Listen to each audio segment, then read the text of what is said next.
back in 1992, in the fall of 1992, I woke up one morning and I couldn't open one eye. Now, I'd been having some very minor muscular changes, but nothing of any consequence. But that morning, I couldn't open one eye. We were living in South Florida at the time, and went to the doctor. He took one look at me and he said, Fran, I think you have Bell's palsy. And I looked at him and I said, no, I think I have myasthenia gravis. What's that? Now, Chris, I have no idea where this came from because hardly anybody even knows about this disease. I How did you know about it? I don't know how We I don't knew know. about it. My inner wisdom, whatever. So he sent me across the street to the neurologist. Neurologist gave me what's called a tinselin test. It was a shot in my arm and my eye popped open. And he confirmed that my diagnosis was right. And that began my journey of drugs. And I was told initially that myasthenia gravis is incurable. It will shorten my life and I will always be on medication. Myasthenia gravis is a Greek name meaning severe muscle weakness or grave muscle weakness. And that's exactly what it was. Not only couldn't I keep my eyes open, my vision was so double that they couldn't even put a prism in my glasses. I had to wear what looked like window blinds. I mean, they were horrible lines. I was very weak. Sometimes I couldn't pick my head up. I had trouble swallowing. I had trouble eating. I had trouble just Your voice. general weakness. And I tried everything. I took vitamins, different supplements. I tried walking every morning when I was a little stronger.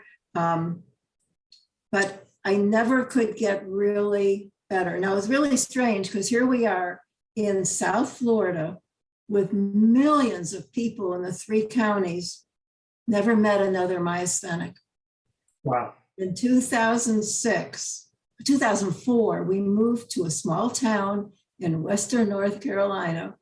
And the first week that we're here, Bob notices in the newspaper that the local hospital has a myasthenia gravis support group that meets every month.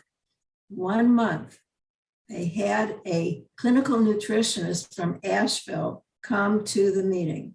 Now, I had never, like I said, I never heard anything about diet being related, okay? He comes in and he explains, here we're eating white meat, chicken and turkey and fish, thinking we're really eating healthy, boring, but healthy.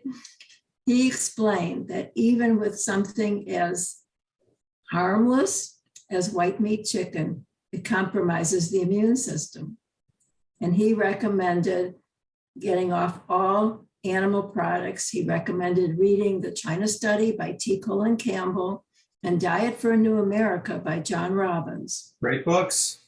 Chris, I was the only one in the group who took his advice, and I got both books, read them cover to cover, and changed my diet at once. Now, a year or so later, the people who I had become friends with in the group had all passed away, not from myasthenia, but from heart disease, cancer, and diabetes, where I was getting better.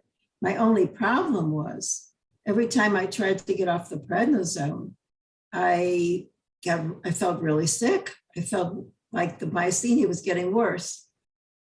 So I had the good fortune of going to visit my son in California, and he took me to a friend of his who was the first plant-based doctor in Southern California. And he explained to me that my adrenals had shut down with all that prednisone. First, he had to build up my adrenals very slowly over a period of months. And then he took me off the prednisone 1 milligram at a time, very slowly. And in a matter of a short period of time, I was totally symptom-free, no medication. And it's now almost 16 years later, and my incurable disease has gone.